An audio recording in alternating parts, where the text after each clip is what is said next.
Hello, আসসালামু আলাইকুম। নতুন আরেকটা ভিডিও নিয়ে চলে আসলাম। আর আজকে আমাকে এই শাড়িতে বা আমার এই লুকে আমাকে কেমন লাগছে অবশ্যই কমেন্ট করে জানাবেন।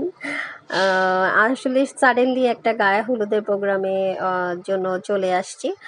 আর বিয়ের প্রোগ্রামটা আসলে ফিক্সড করা ছিল, গায়ে হলুদের প্রোগ্রামটা আসলে ক্যান্সেল করে দেওয়া হয়েছিল। তো হঠাৎ করেই ভাবলো না গায়ে হলুদের অনুষ্ঠানটা করা করা যেতে পারে। তো আমি আসলে আলমারি খুলে হাতের কাছে যে শাড়িটাই পেয়েছি, হলুদ কালার শাড়িটাই পেয়েছি। তো আমি ওটা পরেই চলে আসছি। আগেই বলছি যে আসলে সেরকম কোনো আসলে প্রিপারেশন ছিল না। প্রিপারেশন ছাড়াই হচ্ছে আমরা আসলে এই গায়ে হলুদের অনুষ্ঠানটা করা ছিল।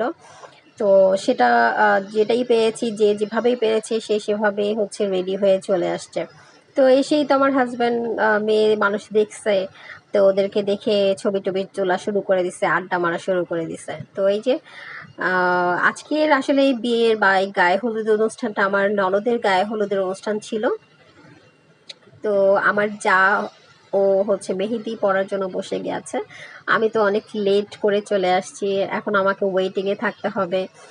যাই হোক, এদিকে ওরা হচ্ছে গান বাজনা করার জন্য, নাচ করবে এই জন্য হচ্ছে গান সিলেক্ট করছিল।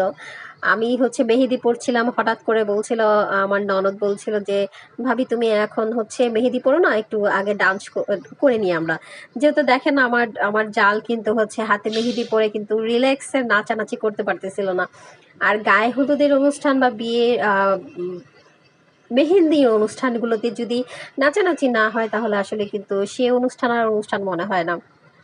তো আমিও হচ্ছে খুব এনজয় করতেছিলাম যে ননদ বলে কথা, ওর বিয়েতে একটু নাচানাচি না করলে কি হয়। তো নাচানাচি করতেছিলাম।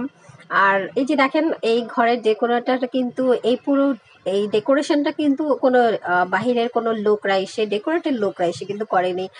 আমার ননদ বা আমার হচ্ছে দেবর ওরাই হচ্ছে ঘরে এই ডেকোরেটটা করেছে। মাশাআল্লাহ অনেক সুন্দর করে ওরা হচ্ছে ডেকোরেশনগুলো করেছে। আমি তো দেখে খুবই অবাক যে ওরা এত সুন্দর করে বাসায় ডেকোরেশন করেছে। তো আসলে আমারও এটার সাথে আসলে অ্যাড হওয়ার কথা ছিল, কিন্তু আসলে আমি আমার সময় স্বল্পতার জন্য, আমার মেয়ের জন্য আসলে আমি সবকিছু আসলে করতে পারি না। কথা দিয়েও আসলে অনেক সময় কথা রাখতে পারি না। বিয়ের পরে আসলে অনেক কিছু, মানুষের বাচ্চা হয়ে যাওয়ার পর অনেক কিছু চেঞ্জ হয়ে যায়। তো যাই হোক, ফাইনালি যে আমি মেহেদি পরেছি, পরে তো আমি আসলে খুবই খুশি।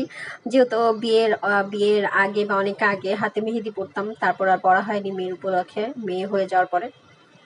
তো যাই হোক, কারো যদি ভিডিওটা ভালো লাগে অবশ্যই আমার পরবর্তীতে ভিডিওটা দেখার জন্য অবশ্যই আমার ইউটিউব চ্যানেলে আপনারা হচ্ছে চোখ রাখবেন, অবশ্যই ভিডিওটা দেখবেন পরবর্তীতে। Bye bye.